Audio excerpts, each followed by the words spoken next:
All right, hello everyone, and welcome. So, fun chatter in the directors room here. Welcome everyone. I'm super excited to be here and be talking a little bit about the core web vitals, why they matter, what they are, to give you a bit of information on how we are thinking about them at Google and what's coming up, at least for Google Search in 2021.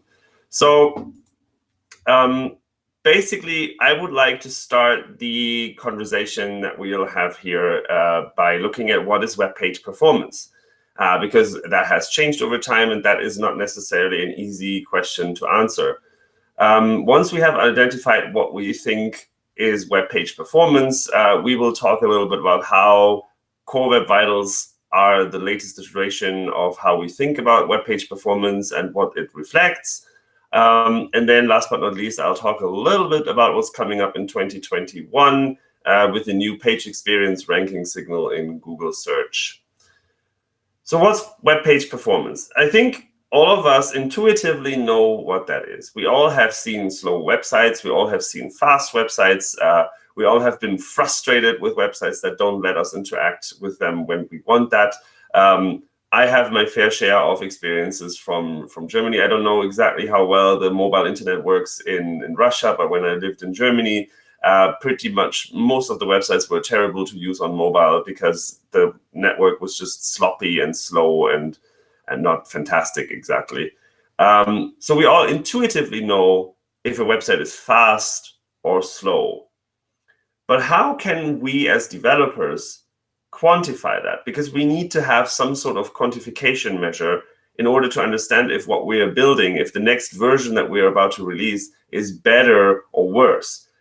Subjectively looking at it and going like, I think it's faster, is not necessarily happening. We're engineers. We need data to make decisions based on the data, right?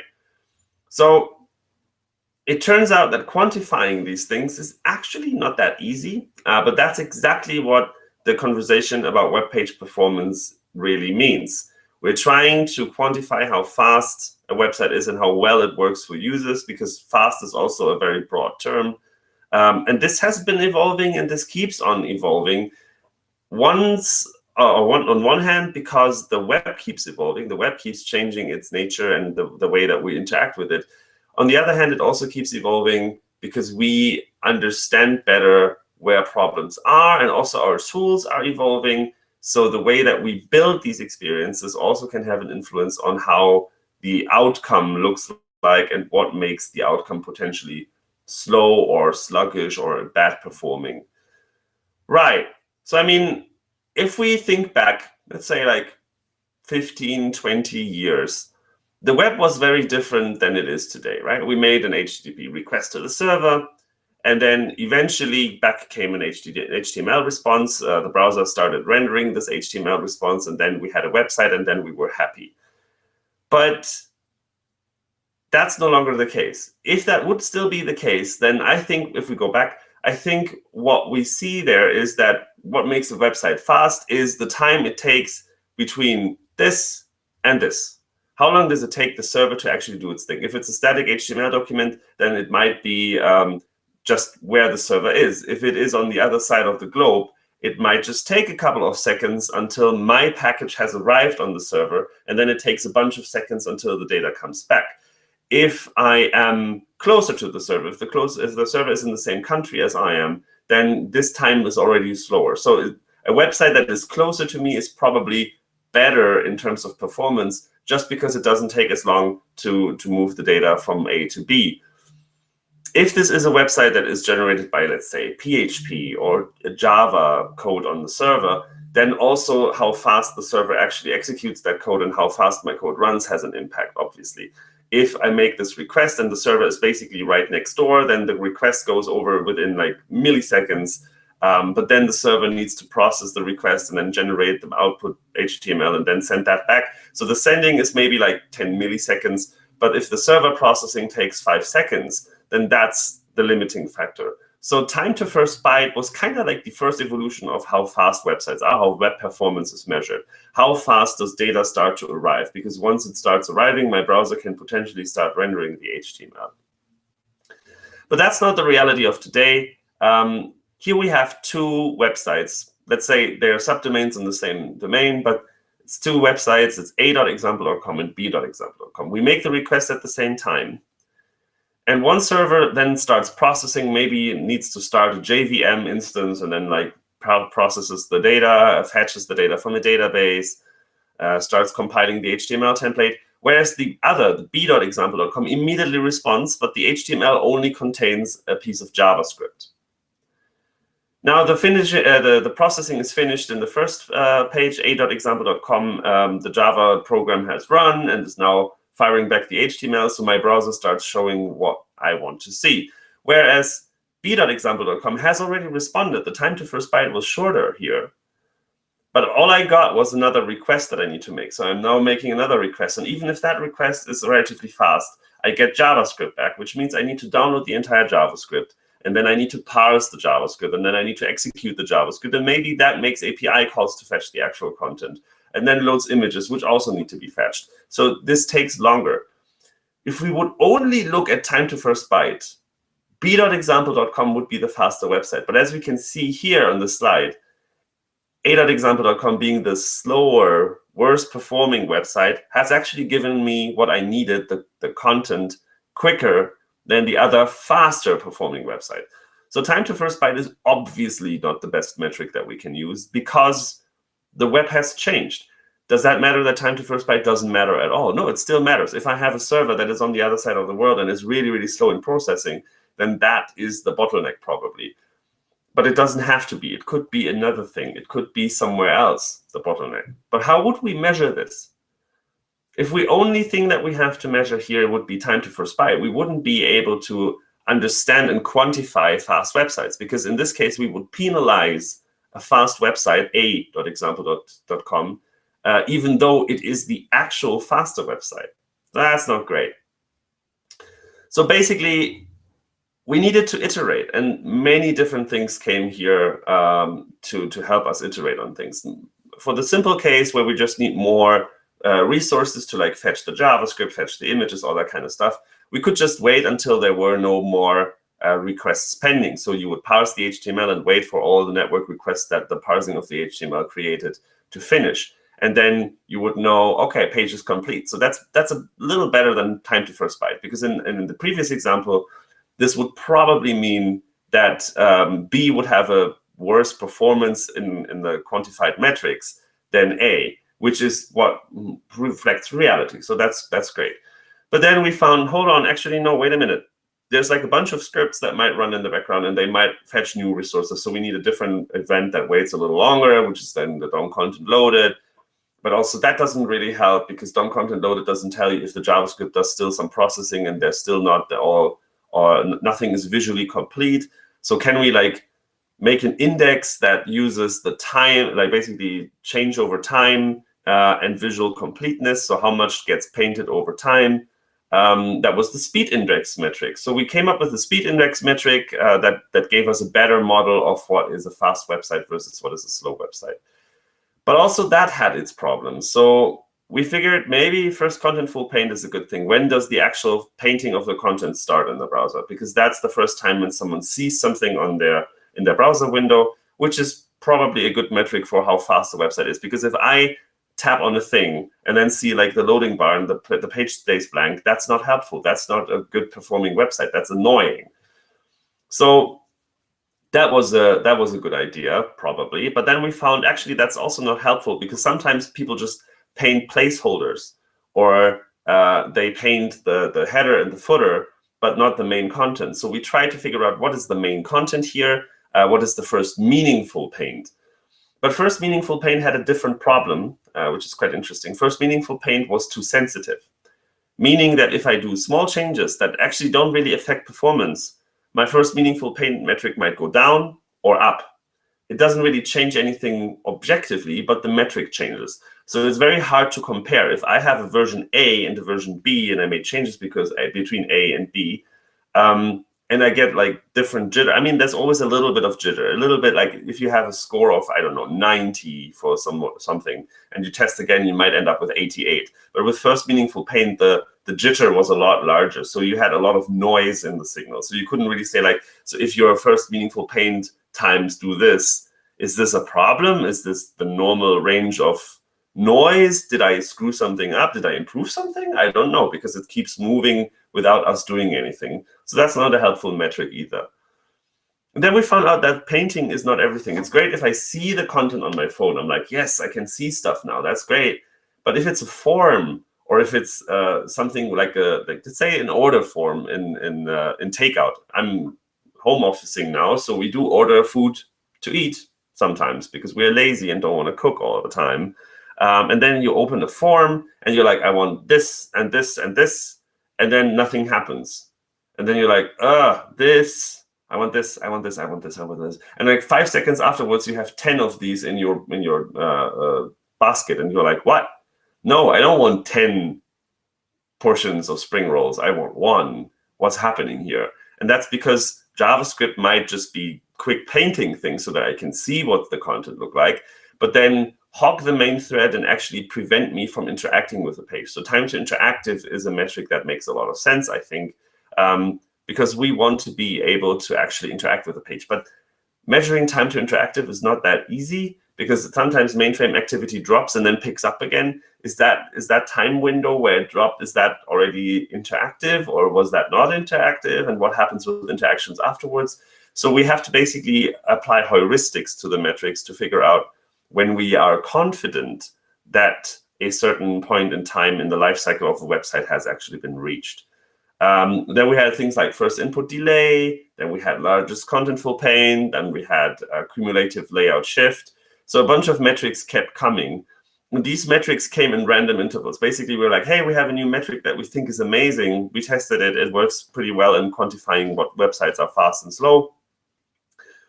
And then we found out, oh, actually, this metric isn't as good as we think. So we've stopped using that metric. And it's frustrating for developers sometimes. Because if you are saying, okay, so this new metric came out, let's say first meaningful paint. Okay, first meaningful paint is the new metric that we should be looking at. Let's focus this month on improving first meaningful paint. And then you do a lot of work, you spend a lot of work throughout the month to actually improve that metric. And then you come back and measure and you find like, why has my score not improved? And then you check the tool and you find out first meaningful paint has been removed from the tool. That's not great, because you invested a lot of time, and that means money and effort to optimize your page, to make it better for users, but then you ended up not doing that. Maybe you objectively even did. It's just that the metric that you looked for wasn't the right metric that should have been measured in the first place. So that's creating challenges, that's creating friction, and we don't want that. Web developers should have the tools to be successful in building great experiences for users. So we needed to figure something out that works better for everyone, for the users, for us, for developers as well. Someone was just speaking, and I was not sure where that came from. Sorry for that. So it's a tricky balance to strike here, because on one hand, we need metrics that reflect reality as good as possible, but sometimes these metrics are too rough. So it doesn't help if the metric says like everything's cool when the website is actually slow. But also we don't want a metric that says everything's terrible when the website is actually fast. So we have to find the balance between these two. And as I said with first meaningful paint, if you don't do anything, you shouldn't see like huge jumps in the metrics. You want a roughly smooth line. Yes, sure, there will be a little bit of jitter because things are jittery when it comes to measuring performance. But it shouldn't be like huge jitter. It should be you should be able, as a developer, should be able to distinguish noise from signal. You should see when you actually did something good or bad, but you should not be basically trying to dissect, is this just noise? Is this actual change? I don't know. So finding the right balance is tricky. Also, as we said, metrics have to change over time because they might not reflect user experience. If we would have stick to time to first byte as the only metric, we would not reflect the reality on the web, because then we would have websites with really fast metric, or that are fast according to the quantified metrics, but are actually slow when you ask users. So do you enjoy using this website? Absolutely not. It's super slow. It's super sluggish. Oh, why? Because I see stuff, but I can't interact with it. And I try to interact with this form, but it's really, really slow. So that's not helpful. So we need to change the metrics to actually make sure that they reflect the user experience of your users out there. And also, it would be perfect if we could have metrics that you can measure yourself with lab data. So lab data is a little limited because it depends on which computers you are running the lab on. If you are having the latest MacBook Pro, then you might not be your users. Your users might be on an old phone. I'm not a normal user. I have a relatively new phone. Some people might be using the iPhone 6 or the iPhone 6S or the iPhone 4 or I don't know what. So they might have a very different experience from what you actually measure in the lab. But still, it would be great for development purposes if you could run Lighthouse on your computer, for instance, and then get a feeling for, okay, so this score used to be 90, now it's 50. What happened here? And then it would be great if you then open up for real user metrics. So if you see how users actually experience your website based on the feedback that you get telemetry-wise, let's say Chrome User Experience Report, for instance. If you see in your lab data, my website is fast, scores well across the different performance metrics, and you open this to real-world users, it would be great if the data that you get back from real user metrics look roughly the same. Of course, they're not going to look the exact same. If I get a 99 on my computer, I might only get a 70 on the real user's phone. But 90 to 70 is okay. What would be very, very confusing is if I get 100 on my phone and then I get a 10 on real users' phones. That would not be good, right? I would want the scores to roughly align with reality when I do lab testing. So that's a challenge that comes up when we want to do metrics or when we want to choose which metrics to go for. And also, as I said, if we keep changing these, I mean, we have to change because the web changes, the tooling changes, and the users change. But also, we want to give you some stability to work towards a goal. Because if we keep changing the metrics, then you might find yourself basically having worked towards a goal. You're like, yes, our score is up. And then the next week, without having done any changes, the score is down. And you're like, why? What happened here? What the hell? That is challenging. That is frustrating because you also have to talk to your stakeholders. If you have a customer who tasked you with making the website faster and you agree that you measure this by, let's say, Lighthouse score, and then suddenly the Lighthouse score drops, even though you haven't done anything wrong, that's a really, really unfortunate conversation to have. So we have to figure out how to change metrics and update metrics as our understanding of performance evolves, while not accidentally moving goalposts too often for everyone who works towards achieving them. Because working towards achieving them isn't always easy, isn't always simple. We understand that. I understand that. I've been a web developer for over 10 years. I had so many hard conversations about web performance over the years. Sometimes we had clients who were like, we have to support Internet Explorer 6, which meant jumping lots of hoops of making that more or less performant. Oh God, we have done horrible hacks there. Anyway, but on the other hand, we do have to keep evolving, because if we stop evolving, then we lose the battle. Then we're measuring the wrong thing, and we're like, oh, like, yeah, our website is fast and fantastic in performance. But then the real users are like, oh, God, I don't want this web thing to do what it does because it's slow and sluggish and terrible. We have to balance both sides. So that's where the core web vitals come in. What are the core web vitals? The core web vitals are our current understanding of what are metrics that are reasonable to achieve as developers, and reasonably reflect what real users experience when using your websites. As I say, it's our current understanding. That doesn't mean that these are set in stone. They are still up for debate. They are still under active development, but it also means that that's the best we've got right now. There will be changes in the future, probably. But for now, it is the best reflection that we could come up with. We picked 3 metrics, so you don't have to worry about like a bazillion different metrics. We picked 3 metrics to reflect what we think is the current best way to quantify web performance. They are already achievable, and they're not all of them are new metrics. I think one of the metrics is new, the other ones aren't. So these core web vitals are aimed at developers to understand how real-world performance and lab performance looks like for your websites. And they allow you to quantify that and then also improve the user experience based on that. So basically, we wanted to find the right balance between all the different things that we discussed before, and the Core Web Vitals are the current iteration of that. When we introduced them earlier this year, we made sure that we already have the data available in Lighthouse. They're in Chrome DevTools because of Lighthouse. PageSpeed Insights shows you the metrics for the Core Web Vitals. Google Search Console, if you're using that. If you're not using that, you should. Google Search Console has a Core Web Vitals report that shows you how real user data looks like across these 3 metrics. WebPageTest.org outputs them. If you want to use your own homegrown analytics, or if you want to integrate it with some sort of analytics platform or speed testing tool, that is possible. Chrome exposes JavaScript APIs that you can use to grab the information for each page yourself and then feed that into whatever system you want to feed it into.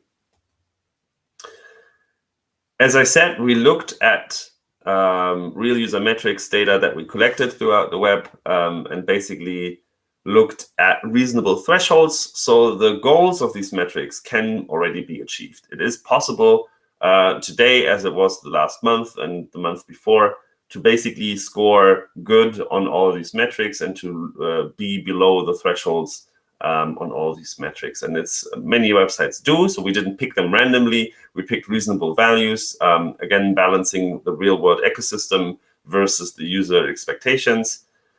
And we don't want to say these are the metrics and this is our final understanding of what web performance is, because that's not going to happen. We will still have to update these metrics. We might still have to update the thresholds as well. But we won't do that in random intervals anymore. We will roughly do it once a year. It is possible that these metrics stay stable for more than a year. It is possible that it is going to be less than a year. But we don't want to basically like, oh, this metric now has different thresholds and this metric is new. This metric no longer is looked at random intervals. There will be very carefully communicated points at which we might consider changing things about the Core Web Vitals. So as long as you follow our communications, you should not be surprised by metrics changes there. So let's look at the 3 metrics that make up the Core Web Vitals. The first one is the largest contentful paint. We want to understand when a website is visually ready. Because that's a good first indicator of the website potentially being usable, especially if it's websites like informational websites, marketing landing pages, Wikipedia articles, news articles. You don't necessarily interact with them. You want to soak in the content. These are informational pages, so the information being visible on your screen is the main goal there. So we try to understand what the main content is, and we try to understand when the main content is visible. And whenever the main content is visible, that's when the largest contentful paint metric will kind of be snapshotting.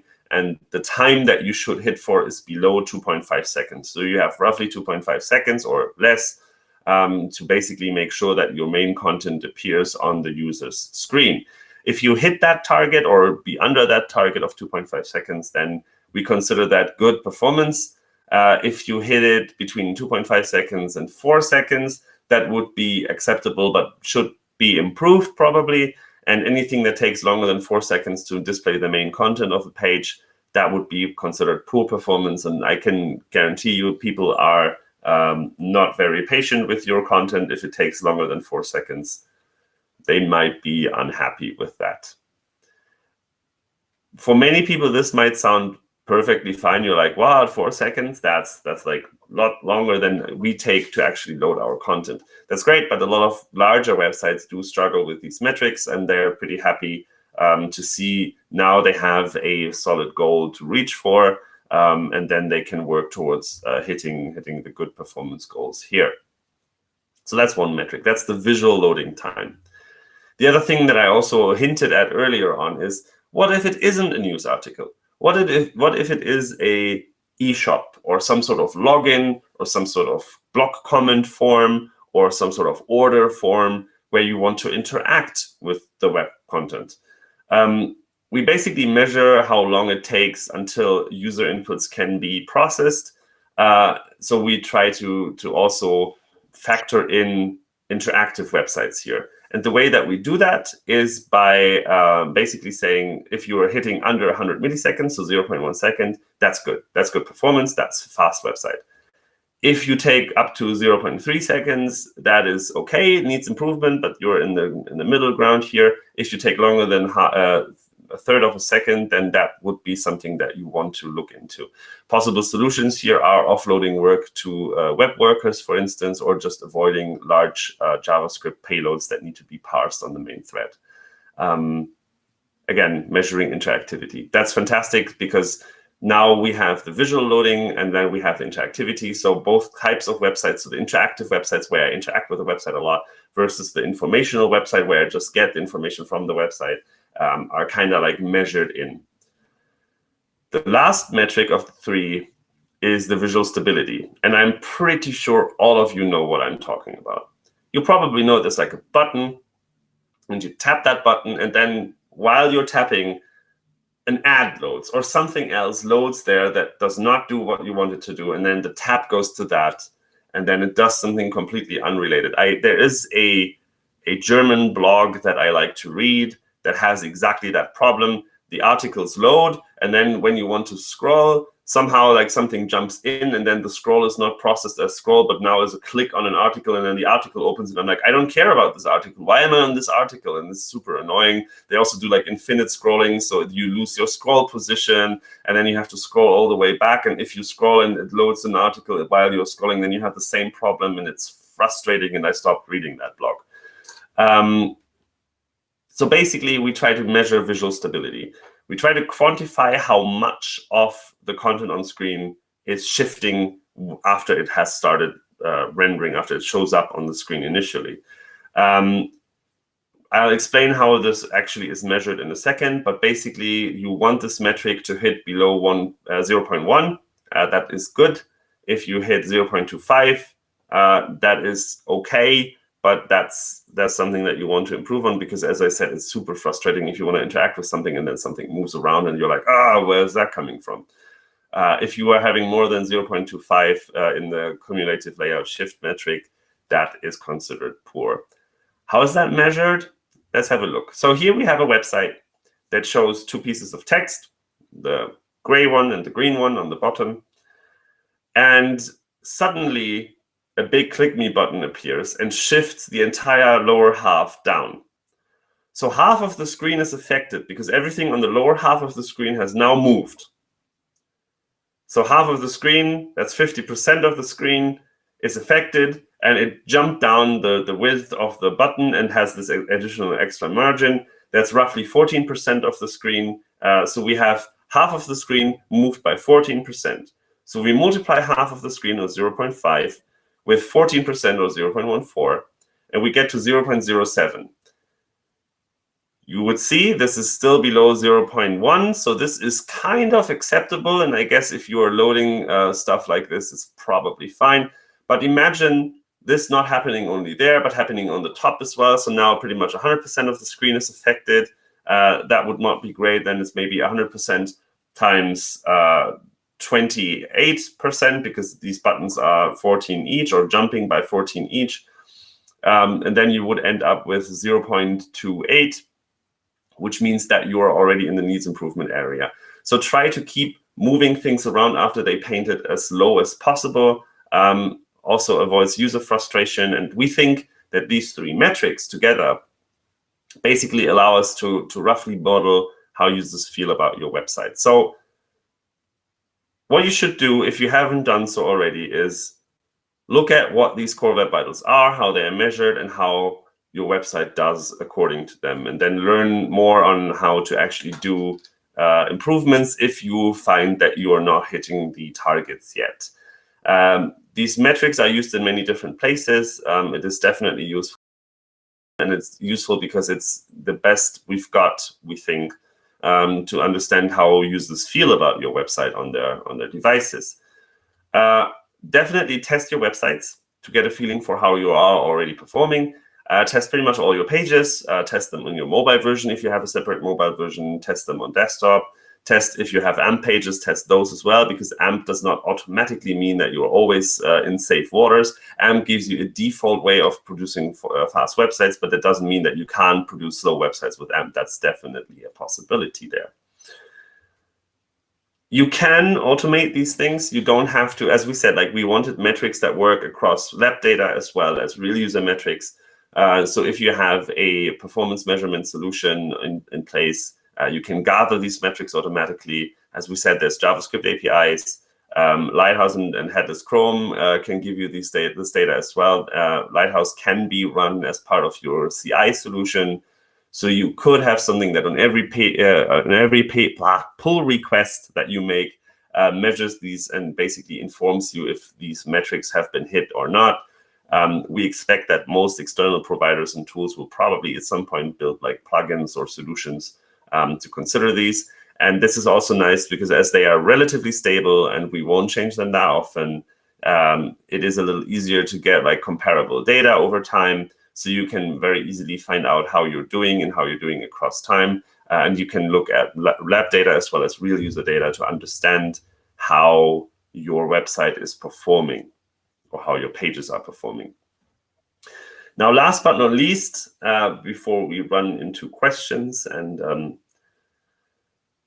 get that rolling, there is something that is relatively dear to my heart as I work in Google Search as a developer as well as a developer advocate. In 2021, there will be a change in the way that we rank websites a little bit. And this change is the new page experience ranking factor. So we have hundreds of factors that we use to rank websites in Google Search. And page experience will be one of them. It's not going to be the ranking factor. It's not going to be changing everything, but it is a factor in the mix coming in 2021. And if we look at how we are like ranking things, among the hundreds of ranking factors such as, is this website mobile friendly? Because if I'm searching on a mobile phone, it would be great to have a website that is actually displaying fine on mobile. Is there any malware on the page? Is there any problems with intrusive interstitials? Is this using HTTPS? None of these can make up for bad content, but if you have two pages that are equal, but one is mobile friendly, the other one is not, then we might rank the mobile friendly one above the other. Everything else being considered equal, if one is HTTPS, the other is not, we might actually rank the HTTPS one higher. And now we had a page speed ranking factor as well. We haven't really discussed how exactly that worked because it was an interesting experimental collection of metrics. But with the new Core Web Vitals, we think in search, we now have 3 good metrics to measure if a website is fast or not. So we use the largest contentful pane, the first input delay, and the cumulative layout shift, or loading, visual loading, interactivity, and visual stability to determine if a website is fast or not. So we take Core Web Vitals as part of ranking in 2021. All of these signals that you see here, mobile friendliness, safe browsing, HTTPS, no intrusive interstitials, and Core Web Vitals, are combined in one ranking factor. This ranking factor is going to be called page experience and should model how good of an experience a user might have if they go to that page, which is a factor in the ranking starting in 2021. We don't have the exact launch date for that, but we will communicate it up front as well. Just be aware that this is a pre-announcement, so it might happen Q3 2021, it might happen Q1 2021, but we will give you an update up front. And this is an interesting experience. It also means that with Core Web Vitals and now having a way to measure and quantify if a website is fast or not, the top stories carousel in search will no longer need AMP as a requirement to be shown in the top stories carousel. But again, that all depends on the launch of the page experience signal. The page experience signal as of today is planned to use real user metrics. Now, what happens if we don't have enough real user metrics from a page? That means that we don't have the signal for Core Web Vitals. That's not a negative factor. It just means we can't make a statement on how, if this website is fast or slow. We won't give you negative points for it. It just means that you're not getting any bonus points for it. As I said, page experience is not going to be the ranking factor. It's not going to be the end all of ranking. If you are doing well in terms of content, in terms of everything else that you can do on the page, technical SEO, then you shouldn't worry about this too much. But once we have the core Web Vitals data from real user metrics available for a page, it might get a ranking boost, or if it is actually slow, it might lose a little bit against other pages which are fast. But we're not going to penalize anything based on this, so no worries about that. So for page experience, again, we're taking page speed as well as user experience, mostly mobile user experience, but also user safety, which are already ranking factors. The only change is that we are using core Web Vitals to determine page speed in the future, and that we basically move them all under one signal.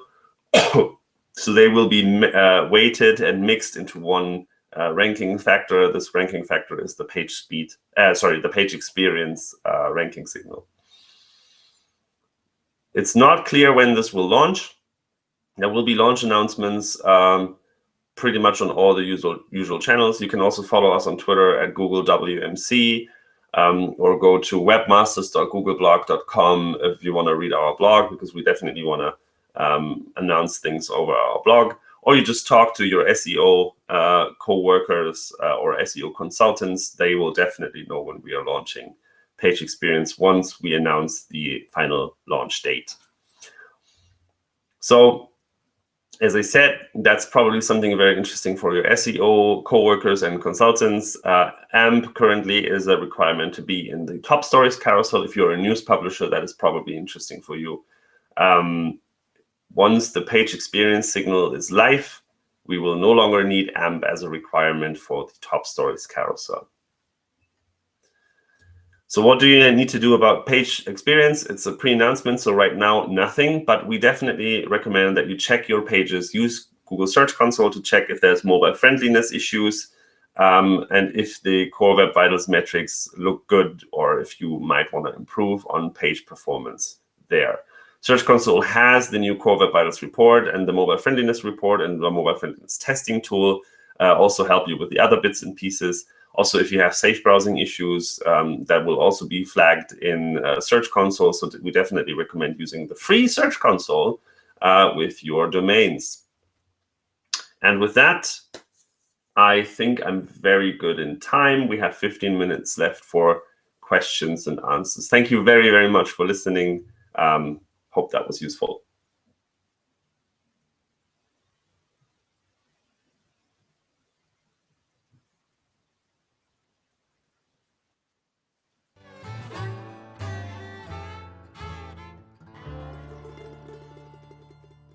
А можно нас? Thank you, Martin. Thank you again. Yeah, thank I hope you hear those virtual applause as we do. We can imitate them in real life. Yeah, it's like, Yay! Thank you. And we have a question for you. Do you use the same metrics for internal apps inside the Google? We work with the internal bank app that the questionnaire said. And so the customer doesn't bother about the metrics as their employee are obligated to use it anyways. So yeah, some users just have no choice to use the app. So what to do?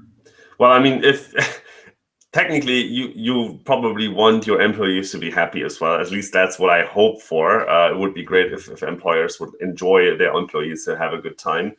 In which case, you probably want to make sure that the website is roughly quick and nice and fast. And I have worked in call centers beforehand. We had very slow software sometimes, and we're like, we could be so much more productive. And if management doesn't understand that, that's something that we can't really change. But at least at Google internally, our Google product teams are looking into these metrics as well. It doesn't matter. It doesn't mean that they are always hitting the right targets, but everyone is aware of, and we have internal advocacy for also the internal teams to do the right things.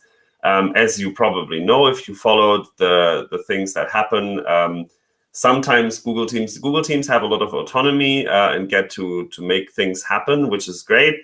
But sometimes they might not necessarily be well-versed in the ecosystem. So for instance, when Google Earth came onto the web, it was using like native plugins, which was not great. And there was internal advocacy to help the team achieve the same goal without having to rely on proprietary plugins, and instead basically use the open web platform so that it works on all browsers. That's the goal for all Google products, because we want to make things universally accessible, which means not just in Chrome. If it works in Chrome, that doesn't mean that it works on the web.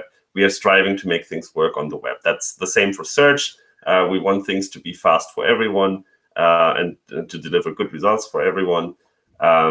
So we do use these metrics internally as well, but not every team might be hitting the targets. Yeah, makes sense. Make your customers happy. They will came up with other ideas, so you can get more money if it's all about the money.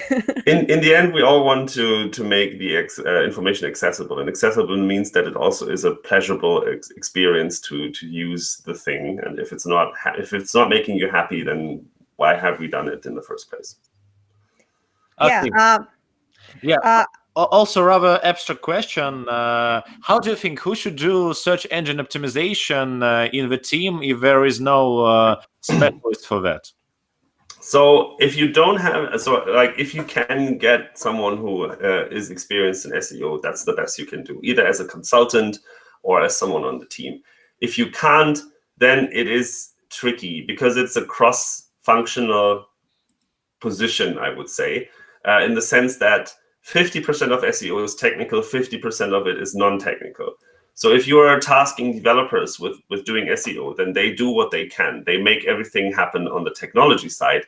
But if you have terrible content that is absolutely pointless, then you can make that fast and shiny and fantastic and server-side render it and distribute it through a CDN. It's still crap content that no one wants to read.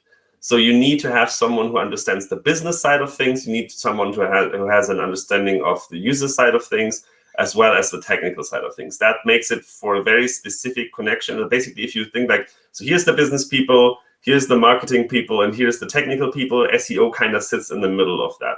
That's the tricky thing, because there's a lot of SEO experts, even SEO experts, unfortunately, sometimes only do one thing, which is fine as long as they understand that they only do one thing and then collaborate with others. So I would love SEOs, developers, and marketing people, and salespeople as well, probably, to talk to each other and actually understand what the goal is.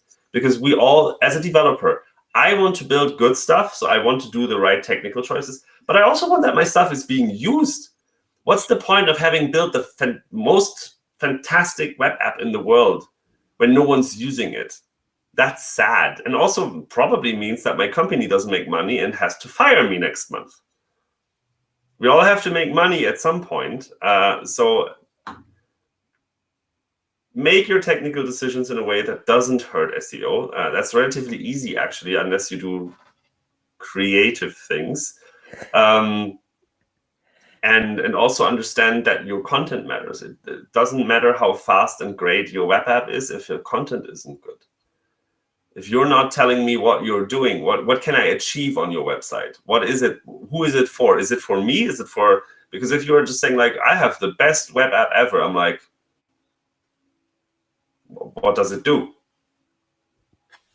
And many businesses have websites like that. That's the unfortunate thing. Many websites are like, so it's, let's say like it's a web app that allows me to rent a car. So I'm like, I want to rent a car. But your website is like, in 1995, our founder had an idea. He thought to revolutionize mobility. And I'm like, but can I rent a car?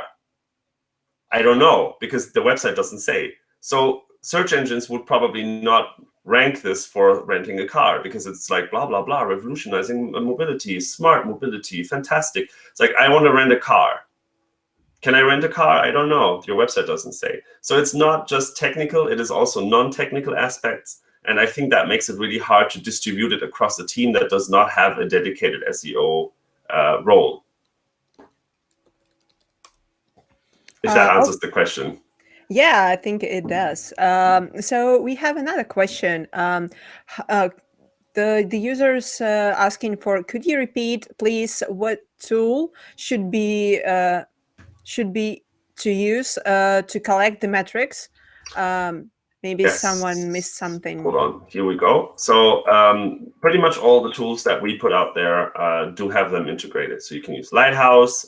Lighthouse also lives in the audits panel in your Chrome developer tools. You can use PageSpeed Insights. You can use Google Search Console. Google Search Console only has the real user metrics. So if your website is relatively new or relatively small, then you might not find much information in Google Search Console yet. Web page tests give you the information. And there's also, if you go to web.dev and look for it, there's also JavaScript APIs in Chrome that you can use to extract the data manually if you are, well, manually, like with it programmatically if you want to do that. You can use Puppeteer to do that as well because it runs a Chromium. Those are the options, the best options for gathering this information. Okay, next question. How long have you been choosing the average user, and what mobile device you took as the basic? So the average user doesn't really exist, but we had a look at all the metrics that we collected over the last couple of years, especially I think the last year probably. I would have to check the exact methodology. There is an article somewhere that explains the methodology that we use to pick the thresholds. But basically, we looked at the median values and the real world distribution in the data that we've got. And there is no single like default device. Again, we just looked at what the real world looks like. So it can be that for your specific audience, the audience would be a little more, how do I put this, would be a little more forgiving than we are in the Core Web Vitals. It might also be that your audience is less forgiving than we are in the specific metrics. But we try to pick a as reasonable as possible like median ground. I'm trying to find the page that explains the exact methodology, by the way. But there is no one specific device that we looked at, because that's not the web. The web is a million different devices. Yeah, and we love the web, right? I hope so. I hope so. So there is, if you go to web.dev/vitals, then you find all the details about the Core Web Vitals. And in that article, there's also an article, there's linked an article defining the Core Web Vitals metrics thresholds that explains exactly how the methodology looked like. That was published in May as well, I think. So that has been around for a while. And yeah, we took some work to actually get reasonable thresholds. Again, thank you, Martin. I think that's all for the question. Has been fun. Here in the chat. Again, there are virtual applause for you, just for you. We do. Thank you so much. Thank you so much. Again, thank you so much, Martin, for Thanks your for having talk. me.